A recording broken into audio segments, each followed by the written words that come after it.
युद्धभूमी मावसाळ्यावरून निघालेली धम्मसहल आज सांची येथील स्तूपाला भेट देण्यासाठी या ठिकाणी सर्वजण आलेले आहेत। आपण बघत आहोत सर्वजण तिकीट घराकडे तिकीट घेत आहेत।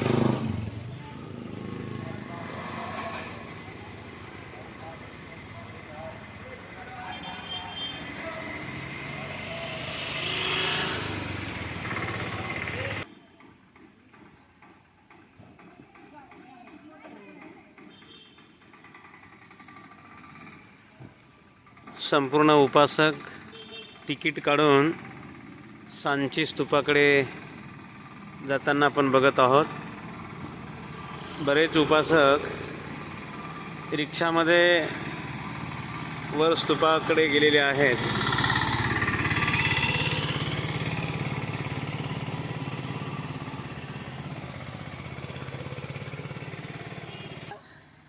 इतक्या पटपट चाल संत हे होईल मग काय शूटिंग चालू आहे पण तिची आरामात झाला हे होईल आता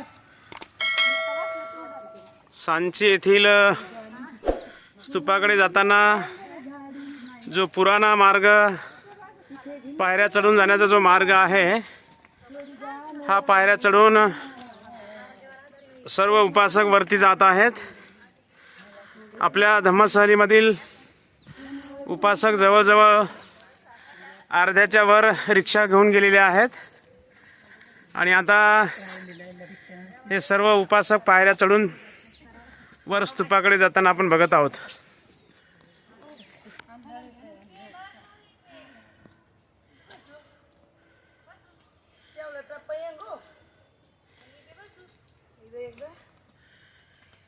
इथे बसू निवांत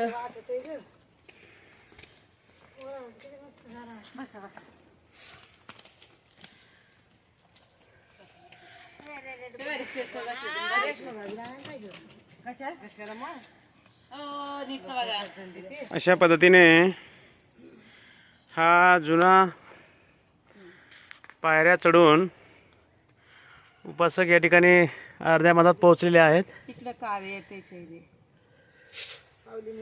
बाकी सर्व उपासक रिक्षा घेऊन वरती गेलेले आहेत। पायऱ्या चढून चढून थोडा दम लागल्यामुळे या ठिकाणी एक विसावा घेतलेला आहे। अतिशय थंडीगार सावली या झाडाची आहे। दाट गर्द हे झाड आपण बघत आहोत।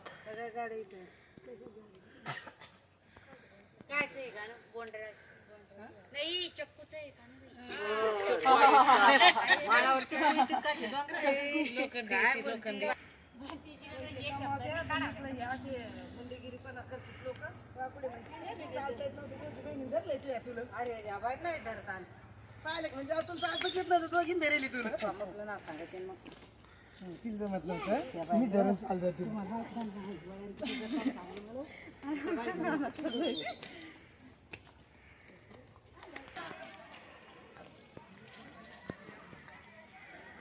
सर्व उपासक या ठिकाणी रिक्षाने येऊन झाडाखाली बसलेले आपल्याला दिसत आहेत।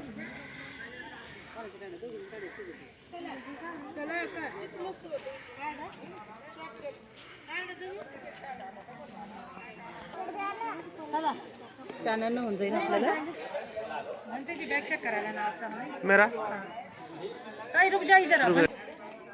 सर्व उपासक या ठिकाणी तिकीट चेक करून आतमध्ये प्रवेश करत आहेत।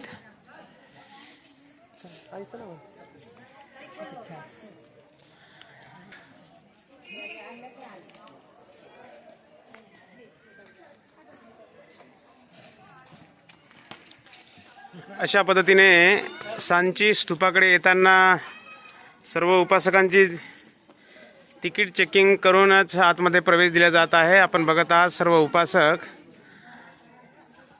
तिकीट दाखवून आतमध्ये येत आहेत।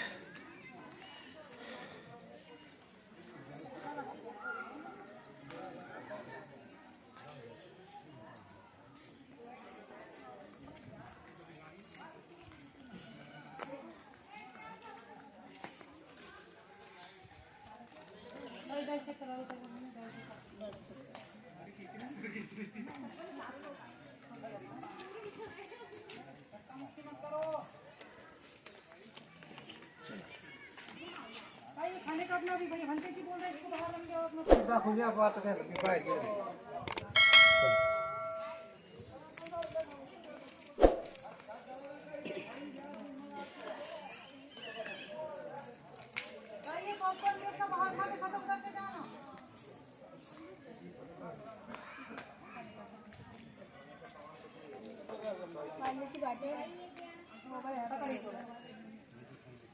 खायचं काही नाही घेतलं चार्जर पाण्याची बाटली.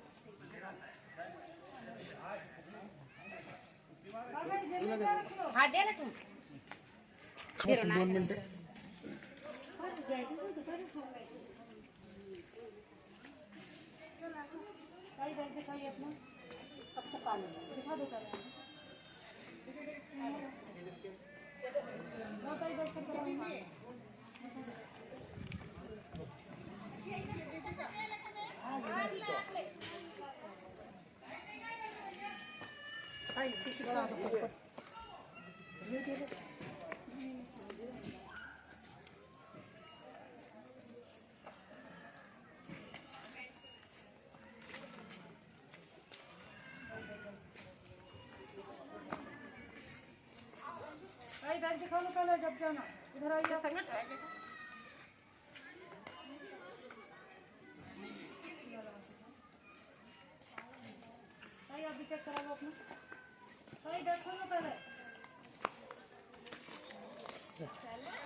आपण बघत आहोत सांची येथील स्तूप.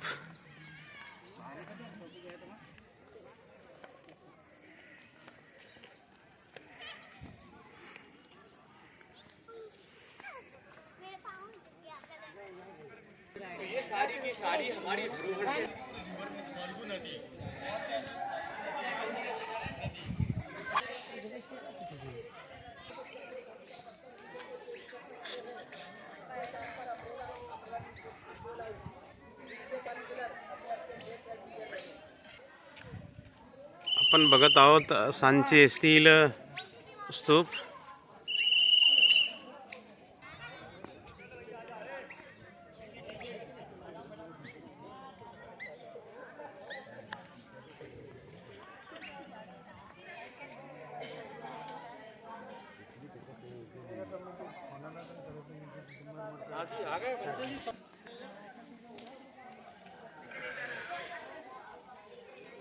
आगे सारे लोग आगे आप लोग सांची का स्तूप देखने आए हैं और आप लोग कितने लोग जानते हैं स्तूप का मीनिंग क्या होता है, स्तूप किसे कहते हैं? कितने लोग जानते हैं? देखिएगा, मैं आप लोगों को सारी एक एक चीज़ बताऊंगा और उसके बाद आपके मन में जो जिज्ञासा है आप मेरे से क्वेश्चन करिएगा, ठीक है? तो सबसे पहले तो ये जो साइट है ये बौद्धिज्म से संबंधित है। गौतम बुद्ध कभी सांची नहीं आए और ना ही गौतम बुद्ध का सांची से कोई संबंध रहा, लेकिन ये पूरी साइट बौद्धिज्म से संबंधित है। तो यहाँ का इतिहास जानने के लिए पहले हम लोग बुद्ध का इतिहास जानते हैं। तो हम लोग चलते हैं कहाँ, 2500 साल पीछे, 5वीं सदी ईसा पूर्व, 5th century BC। Gautam Buddha का जन्म कहाँ पे हुआ? नेपाल लुम्बिनी में। इनको ज्ञान की प्राप्ति कहाँ पे हुई? बोध गया में। पहला ज्ञान का उपदेश कहाँ पे दिया? सारनाथ में। और कुशीनगर में इनका महापरिनिर्वाण हो जाता है। तो गौतम बुद्ध ने अपना पूरा जीवन यूपी, बिहार, नेपाल, इसके अलावा वो अदर किसी राज्य नहीं गए। तो उस समय यूपी, बिहार, नेपाल में छोटे छोटे 8 राज्य बने हुए थे। वो सारे राजा लोग गौतम बुद्ध से परिचित थे, गौतम बुद्ध उनसे परिचित थे, क्योंकि बुद्ध खुद एक राजकुमार थे, ठीक है। जब उनको पता लगा कि गौतम बुद्ध का महापरिनिर्वाण हो गया, वो सारे राजा लोग कुशीनगर पहुंच गए। और पहुंचने के बाद वहाँ पे कौन सा राजा था? मल्लाहा। उससे जाके सारे राजाओं ने निवेदन किया कि आप एक काम करो, बुद्ध मेरे थे। हर एक राजा बोला बुद्ध मेरे थे, इनका बॉडी आप मुझे दे दो। तो मल्लाहा ने कहा कि बुद्ध मेरे भी थे, और मैं इनकी बॉडी आप लोगों को नहीं दूंगा। और मुझे ये सौभाग्य मिला कि मैं इनका सारा क्रियाक्रम करूं। तो राजा लोग नाराज हो गए, बाकी 7 राजा तलवार निकाल ली, युद्ध करने के लिए तैयार हो गए। तब मल्लाह के जो गुरु थे उनका नाम था द्रोण। उन्होंने उन सारे राजाओं को समझाया कि देखो भाई, बॉडी एक और आप लोग कैंडिडेट 8, हम लोग बॉडी के पीस कर करके तो आपको दे नहीं सकते कि एक पीस आप ले जाओ एक आप ले जाओ। इसलिए आप लोग भी यहाँ आ गए और हम भी हैं। हम सारे लोग मिलकर इनका दाह संस्कार कर रहे हैं और दाह संस्कार के बाद जो इनका अस्थि और राख बचेगा इसको हम लोग आपस में बांट लेंगे। तो सारे राजा लोग इस बात से सहमत हो गए। उन्होंने कहा ठीक है भाई, बाकी फीस तो ले जा नहीं सकते। तो उन्होंने गौतम बुद्ध जी का दाह संस्कार कर दिया और दाह संस्कार के बाद उनकी जो अस्थि और राख को 8 जगह बांट लिया। फिर बांटने के बाद उन लोगों ने एक मीटिंग किया, एक डिसाइड किया कि देखिएगा, गौतम बुद्ध ने हमको एक अलग मार्ग दिखाया, क्यों ना हम इनकी एक अलग तरह की समाधि बना दें ताकि आने वाले लोग आसानी से पहचान सकें कि ये किस धर्म वालों की समाधि है। जैसे अभी आपने देखा हर एक धर्म में एक अलग तरह की समाधि बनाई जाती है। आपने देखा इस्लाम में क्या किया, मरने के बाद दफनाया, क्या बना दिया, मकबरा। हिंदू रीजन में चबूतरे छाते बना दिए। क्रिश्चियन लोगों ने ऐसा क्रॉस लगाया, पिरामिड या ममीज हो गया। तो बौद्धिज्म वालों ने सोचा कि हमारी भी कोई अलग पहचान हो ताकि आने वाले लोग पहचान सकें कि ये बौद्ध धर्म वालों की समाधि है, हम लोग भी गर्व से कह सकें कि ये गौतम बुद्ध की समाधि है। तो उन्होंने कहा हम लोग कुछ अलग तरह की बनाए। तो सारे राजा लोग इस बात से सहमत हो गए कि ठीक है भाई, हम लोग अलग तरह की समाधि बना दें। पर बनाए तो बनाए कैसी गौतम बुद्ध की समाधि, अलग तरह की तो बनाने का बोल रहे हैं। तब जो द्रोण थे उन्होंने फिर इनको सुझाव दिया, बोले देखिएगा, गौतम बुद्ध ने अपने पूरे जीवन में भिक्षा पात्र का उपयोग ऐसे किया, क्यों ना इनके महापरिनिर्वाण के बाद, अभी ये रहे तो नहीं, जिसको हम उल्टा कर दें। ये जो बड़ा वाला स्तूप देख रहे हैं, इसको अगर हम लोग ऐसा घुमा देंगे क्या बन जाएगा, एक बाउल बन जाएगा, कटोरा बन जाएगा, भिक्षा पात्र बन जाएगा। तो सारे राजा लोग सहमत हो गए, ठीक है भाई ऐसी बना देंगे। दूसरी बात, इनकी अस्थि और राख को हम लोग हिंदुओं की तरह किसी नदी वगैरह में विसर्जित नहीं करेंगे, जबकि हिंदू धर्म में तो किसी नदी वगैरह में बहा देते हैं। उन्होंने कहा ये अस्थि और राख को हम कहीं भी ले जाके कहीं भी रखें और किसी भी पात्र में, ये जरूरी नहीं सोना चांदी मिट्टी अष्टधातु किसी में, और कहाँ रखेंगे, इसके बीच सेंटर में रख के और इस तरह का बना देंगे। तो सारे राजा लोग अपने अपने राज्य ले गए, ले जाके रख के उन लोगों ने इस तरह के 8 स्तूप बनाए। ये 8 स्तूप कहाँ बनाए गए, यूपी बिहार नेपाल में। 200 साल तक लोग इनकी प्रे करते रहे जैसे लोग मंदिरों में प्रे करते हैं। फिर तीसरी सदी, क्योंकि ईसा से पूर्व उल्टा चलता था, 5वीं, 4थी, तीसरी, दूसरी, फिर पहली, और अभी हम लोग कहाँ आ गए 2022 में। ये ईसा के जन्म से गिनती शुरू हुई है, इससे पहले भी गौतम बुद्ध हुए तो, और अशोक भी इनसे पहले हुआ। तो अशोका के बाद फिर अशोका आया कब, तीसरी सदी ईसा पूर्व में, बुद्ध के 200 साल बाद। तो उन्होंने क्या किया, जो कलिंग युद्ध लड़ा उसमें काफ़ी सैनिक मारे गए, उनका ब्लड देखने के बाद उसका हृदय परिवर्तन हो जाता है और वो बौद्धिज्म को ज्वाइन कर लिया। उसने ज्वाइन करने के बाद क्या किया, जो 8 स्तूप बने हुए थे उनमें से उन्होंने 7 स्तूप को खोला। खोलने के बाद उनके अंदर से सारी अस्थि और राख निकाला और उसको कितनी जगह डिवाइड कराया गया, 84,000 जगह, 84,000, और छोटे छोटे पात्रों में रखवाया गया। और फिर उसने इतने ही स्तूप बनाए। ये स्तूप कहाँ कहाँ बनाए गए, जम्बू द्वीप में। जम्बू द्वीप में कौन कौन से देश आते थे, अफगानिस्तान, पाकिस्तान, नेपाल, भूटान, श्रीलंका, अदर देशों में, जावा, सुमात्रा वगैरह में। तो अशोका ने ये 84,000 का फिगर क्यों लिया, इससे कम ज़्यादा भी अशोका बना सकता था। तो गौतम बुद्ध ने अपने पूरे जीवन में 84,000 ज्ञान के उपदेश दिए थे, इसलिए उनके 84,000 स्तूप बनाए गए। ठीक है, उन 84,000 में सबसे पहला स्तूप उन्होंने कहाँ बनाया, सांची में। यहाँ काय से बनाया, ईंटों से। गौतम बुद्ध, क्योंकि अशोक के समय ईंट और लकड़ी का काम ज़्यादा होता था, तो उन्होंने जो है यहाँ पे जो इसके अंदर है वो हम लोगों को दिखाई नहीं दे रहा, गौतम बुद्ध की अस्थि के कुछ पार्ट्स रखे और एक ईंटों से स्तूप बना दिया। तो सॉरी आप लोगों को, उनके समय पे ईंटों का काम ज़्यादा चलता था, तो उन्होंने अस्थि रखा और एक ईंटों से स्तूप बना दिया। और यहाँ पे उन्होंने काय का रेलिंग लगाया, लकड़ी का। दूसरा, उन सारे बौद्ध भिक्षुओं को रहने के लिए, अब ये पूरे प्रे करेंगे, यहाँ रहने कहाँ, उनको आज हम लोग वर्तमान में बिहार भी बोलते हैं, मोनेस्ट्री भी बोलते हैं और हॉस्टल भी कह सकते हैं, जो बौद्ध भिक्षुओं के रहने का स्थान, वो बनाया। और तीसरा, एक अशोका पिलर बनाया। ये बनाने के बाद अशोका फिर पब्लिक में गया और पब्लिक से रिकमेंड किया कि भाई आप लोग अपना बेटा बेटी हमें दो, हम इनको बौद्ध धर्म की शिक्षा दिलाएंगे और शिक्षा के बाद उनको जगह जगह प्रचार के लिए भेजेंगे। लेकिन कोई आदमी अपना धर्म परिवर्तन करने, अपने बच्चों को बौद्ध भिक्षु भिक्षुणी बनाने को तैयार नहीं है। तो हमारे देश की एक परंपरा चली आ रही जो अशोका के समय थी और आज वर्तमान में भी, कौन सी नकल करने वाली। अभी वर्तमान में क्या आपने देखा, फिल्मी दुनिया वालों ने यहाँ से फटे पैंट पहनना शुरू किया, सारे लोग फटे पैंट पहनने लगे। तो अशोका ये बात जानता था कि यहाँ के लोग नकल करने के आदमी हैं।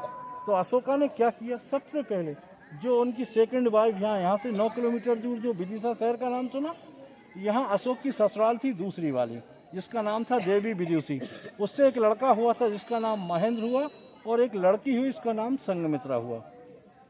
तो अशोका ने क्या किया, अपना बेटा, उस समय इसके बेटा की उम्र कितनी थी, 20 साल, और बेटी की उम्र कितनी थी, 18 साल। दोनों को उसने बौद्ध भिक्षु भिक्षुणी बना दिया और ये बात उसने पब्लिसिटी करा दी। जब लोगों ने सुना अरे एक राजा अपने बेटा बेटी को बौद्ध भिक्षु भिक्षुणी बना रहा, फिर सारे लोगों ने अपने बच्चे देना शुरू कर दिए और यहाँ पे स्टार्ट हो गया, लोगों को बौद्ध धर्म की शिक्षा दी जाने लगी और शिक्षा के बाद जगह जगह प्रचार प्रसार के लिए भेजा जाने लगा। तो अशोका ने भी अपना बेटा बेटी को श्रीलंका वगैरह विदेशों में प्रचार के लिए भेजा। इसके बाद अशोका टाइमिंग हुआ खत्म। फिर आया कौन, पुष्पमित्र शुंग। ये पुष्पमित्र शुंग कौन था, अशोका की कौन सा शासन कहलाता था, मौर्य डायनेस्टी अशोका का। तो इनका जो अंतिम शासक था मौर्य डायनेस्टी का, इसका नाम था बृहद्रथ। तो ये इनका सेनापति था पुष्पमित्र शुंग। तो एक दिन धोखे से उसने क्या किया, मौर्य साम्राज्य के अंतिम शासक को मार डाला, बृहद्रथ को, और ये खुद राजा बन गया।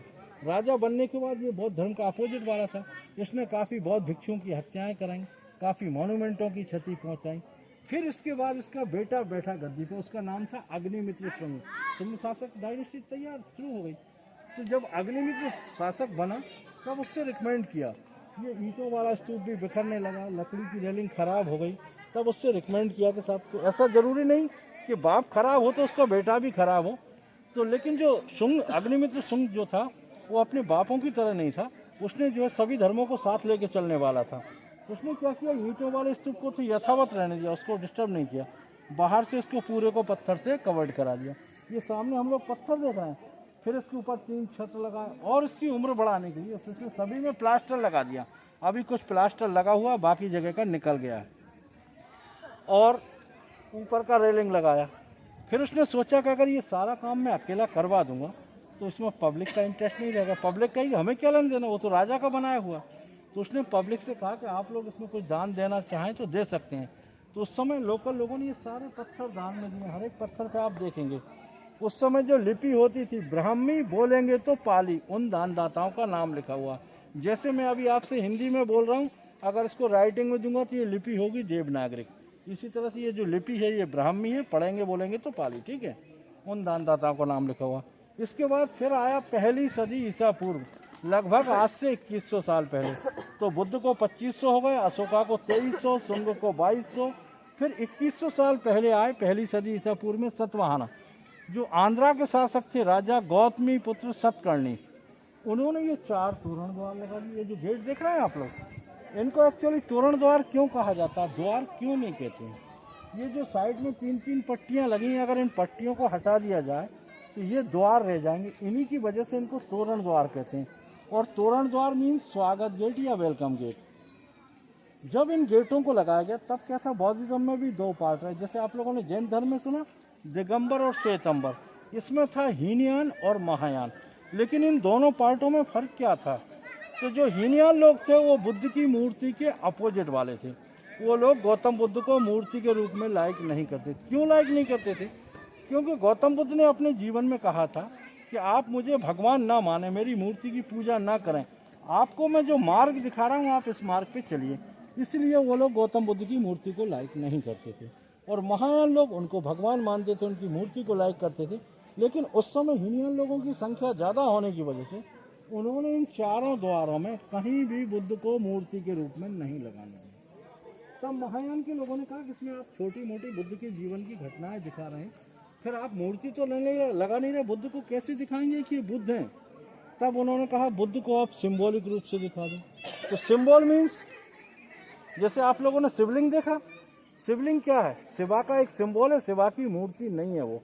इसी तरह से गौतम बुद्ध को 4 चीज़ों से दिखाया। पहली चीज़, उनके जन्म से ही इनके पैरों में नीचे चक्र बना हुआ था गौतम बुद्ध के, वो चक्र ले लिया।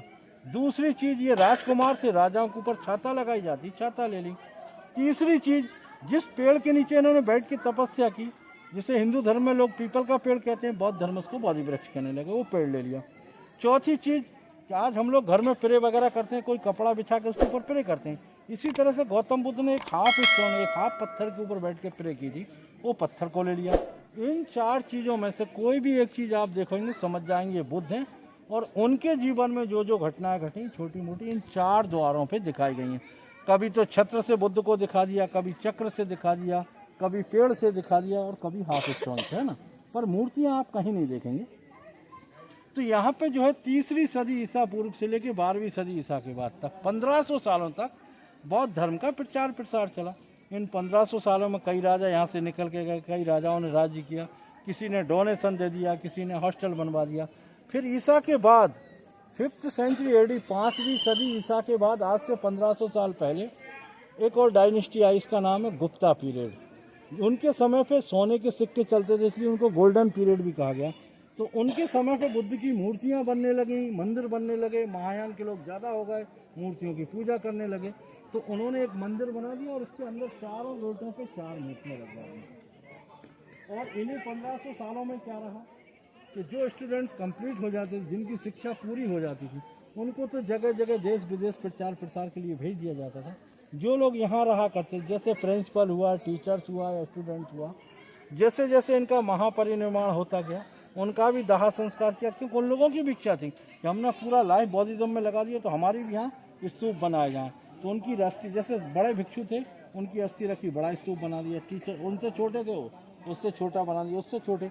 ये ढेर सारे जो गोल चौकोर से आप देख रहे हैं, ये उनके सारे फॉलोवर्स के और उनके ग्रेड वाइज, जो जितना महान उसका उतना महान स्तूप बना दिया। इसके बाद जो है 12वीं सदी के बाद टोटल यहाँ से बौद्धिज्म का पतन हो गया।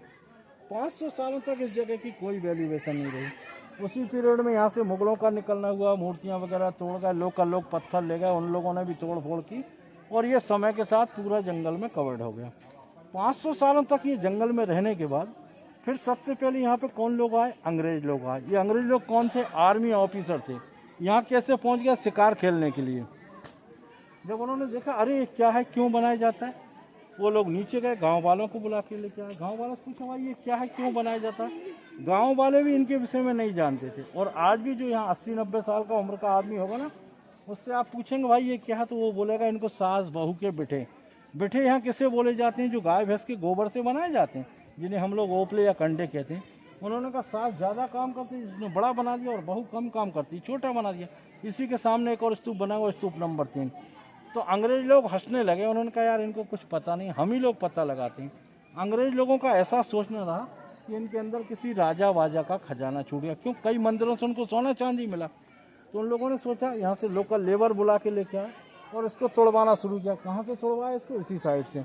और स्तूप नंबर 3 को कहाँ से तोड़ा? उन्होंने ऊपर से खोला। तो वो स्तूप छोटा है, वो जल्दी टूट गया। और जैसे ही उसके अंदर पहुँची, एक बड़ा सा पत्थर का बॉक्स मिला। उसके अंदर 2 छोटे छोटे बॉक्स और रखे हुए थे। एक बॉक्स के ढक्कन के ऊपर लिखा हुआ था सारीपुत्र, दूसरे बॉक्स के ढक्कन के ऊपर लिखा हुआ था महामुगलांश। उनकी अस्थियां रखी थी। इन लोगों ने अस्थियों को उठाया और कहाँ ले गए? लंदन। वहाँ कौन से म्यूजियम में रख लिया? अल्बर्ट म्यूजियम में। तो वो लोग आइडिया लगा लेते हैं यार, बोले जब उसके अंदर किसी की अस्थियाँ तो इसके अंदर भी किसी की अस्थियाँ होंगी। जहाँ बुद्ध की अस्थियाँ थी वहाँ तक वो लोग नहीं पहुँच पाए और छोड़ के चले जाते हैं। बोले पैसा वेस्टेज करना, कोई खजाना वजाना नहीं है, और छोड़ देते हैं इसी तरह। फिर 1912 में इस डिपार्टमेंट का निर्माण हुआ, आर्कोलॉजिकल सर्वे ऑफ का, और वहाँ से एक ऑफिसर्स को भेजा गया। इनका नाम था सर जॉन मार्शल।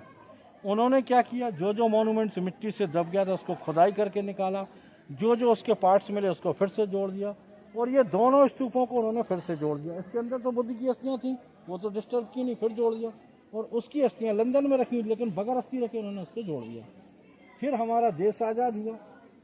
तब पहले प्रधानमंत्री पंडित जवाहरलाल नेहरू बने। कब? 1947 में। तो उन्होंने सोचा अभी हम लोग आज़ाद हो गए, चलें वो अस्थियाँ लेके आते हैं। पर उन्होंने सोचा कि अभी नया नया हमारा देश आज़ाद हुआ, पता नहीं वो हमें देंगे नहीं देंगे। इसलिए उन्होंने कहा, श्रीलंका की उस समय प्रधानमंत्री थी श्रीमती भंडार नायके। तो उन्होंने कहा उनको भी साथ ले लेते हैं, जब हम 2-2 प्रधानमंत्री जाएंगे तो अस्थि उन्हें देना पड़ेगी। ये 2 प्रधानमंत्री गए और उन अस्थियों को वापस ले आए, वहाँ की सरकार ने दे दी अस्थियाँ। इससे पहले क्या हुआ था, ये रियायतें ख़त्म हुई थी, तो सांची जो है भोपाल नवाब के अंडर में आती थी, और यहाँ से 9 किलोमीटर दूर जो विदिशा शहर है ये ग्वालियर स्टेट में आता था। तो जब भोपाल नवाब को पता लगा कि नेहरू जी अस्थियाँ लेके वापस आ गए, तो उनसे मिलने आ गया। तो भोपाल नवाब से नेहरू जी ने बोला कि स्तूप नंबर 3 को फिर तोड़ो, जो अस्थि लेके आए इसी से निकालेंगे, इसको अंदर रख दो। तब भोपाल नवाब ने कहा सर एक काम करते हैं, ये स्तूप एक बार बना, फिर टूटा, फिर बना, अब हम इसको फिर तोड़ें और फिर बनाएं, इससे अच्छा है कि हम लोग एक नया बिहार बना देते हैं, उसमें अस्थियाँ रख देंगे। तो नेहरू जी उनके सुझाव से सहमत होगा, तो बोले फिर एक काम करो, इस बिहार की पहली ईंट आप ही रखो। तो भोपाल नवाब ने 1947 में एक बिहार की पहला पत्थर रखा और वो बनना शुरू हो गया। उसके नीचे एक तलघर बना दिया गया, उसमें एक अलमारी ला के रख दी जिसमें डबल लॉक था, ला के अस्थियाँ उसमें रख दी गई, और वो बिहार बनते बनते 30 नवंबर 1952 में वो कंप्लीट हो गया। तो नेहरू जी ने सोचा जब अस्थि लेवाने में श्रीमती भंडार नायके ने हमारी मदद की है, तो क्यों ना हम उन्हीं से इस बिहार की ओपनिंग करा लें। उन्होंने उनको मैसेज भेजा कि आप आइए इस बिहार की ओपनिंग करिएगा। तो उस समय श्रीलंका के अंदर एक ट्रस्ट था, और आज भी, जिसका नाम है महाबोधि सोसाइटी ऑफ श्रीलंका। उसके जो मेन भंते जी थे, वहाँ के अध्यक्ष थे, वो भी भंडार नायका के साथ में आ गए। उन्होंने नेहरू जी से रिकमेंड कर दिया, बोले साहब ये अस्थियाँ हमें दे दो, हमारा देश जो है पूरा बौद्धिज्म को मानता है। तब नेहरू जी ने कहा श्रीलंका ले जाने को नहीं, आप लोग तो यहीं पूजा अर्चना करो। तो नेहरू जी ने 3 घोषणाएं की। पहली घोषणा ये की कि आज से ये Bihar Mahabodhi society of Sri Lanka trust को दान में दे रहे, तो उन्होंने पूरा बिहार दान में दे दिया। दूसरी घोषणा की कि इसके अंदर जो अस्थियाँ रखी हुई, इसकी एक चाबी इन्हें दे देना, एक चाबी हमारे पास रहेगी। तो हमारे पास से मतलब एक सांची के जिला रायसेन या कलेक्टर साहब को दे दी, और एक इनके मेन भिक्षु को दे दी। तीसरी घोषणा की कि आज जो दिन है ये नवंबर का आखिरी संडे है। हर साल तारीख कोई भी होगी, लेकिन जिस दिन भी नवंबर का आखिरी संडे होगा उस दिन सांची महोत्सव के नाम से फेस्टिवल होगा। दोनों चाबियाँ आएंगी, उन अस्थियों को निकाला जाएगा, सभी को दिखाया जाएगा। इसके बाद 1 साल के लिए वापस। तो जहाँ गेट के बाहर जो बिहार बना हुआ, जिसमें पंचशील लगा हुआ, जहाँ गौतम बुद्ध की मूर्ति रखी, उसी के नीचे वो तलघर बना हुआ, जो साल में उनका दिन फिक्स है, नवंबर का आखिरी संडे। उस दिन Sri Lanka, Japan, Korea, Singapore, Thailand, Hong Kong, Burma, तमाम विदेशों से प्लस अपने इंडिया से भी बहुत लोग आते हैं, और बहुत बड़ा फेस्टिवल होता है। तो ये था यहाँ का इंट्रोडक्शन। अभी किसी को कुछ पूछना है, कोई समझ में नहीं आया हो, कुछ पूछना है तो पूछ लीजिए। बाकी स्तूप पूरे सॉलिड होते हैं, इनके अंदर जाने का कोई रास्ता नहीं होता। अस्थि रखा और उसको टोटल बंद कर दिया जाता है। ये परिक्रमा करना मतलब बुद्ध को रिस्पेक्ट देना है ना जी। तो सांची में कोई राजा नहीं रहा। यहाँ तो 3 चीज़ें आप देख पाएंगे, एक स्तूप, उनके महापरिनिर्वाण के बाद अस्थि रखा, स्तूप बना दिया, उनको रहने के लिए बिहार मॉनेस्ट्री हॉस्टल बना दिया, और तीसरा फिर बाद में मंदिर बनने, बिहार बनने लगे तो बिहार देख पाएंगे। ये 3 चीज़ें यहाँ की मेन है। कोई राजा नहीं रहा, किसी का महल वगैरह कुछ नहीं है देखने को। तो सांची जो है बौद्ध धर्म का एक शिक्षा और प्रचार का केंद्र है। आज जो विदेशों में बौद्धिज्म फैला हुआ है वो यहीं से, सांची से शुरुआत हुई है। ठीक है, और किसी को कुछ पूछना है? बाकी आराम से परिक्रमा कर लीजिएगा। बढ़िया बुद्धम शरणम गच्छामि का जयकारा करता हुआ।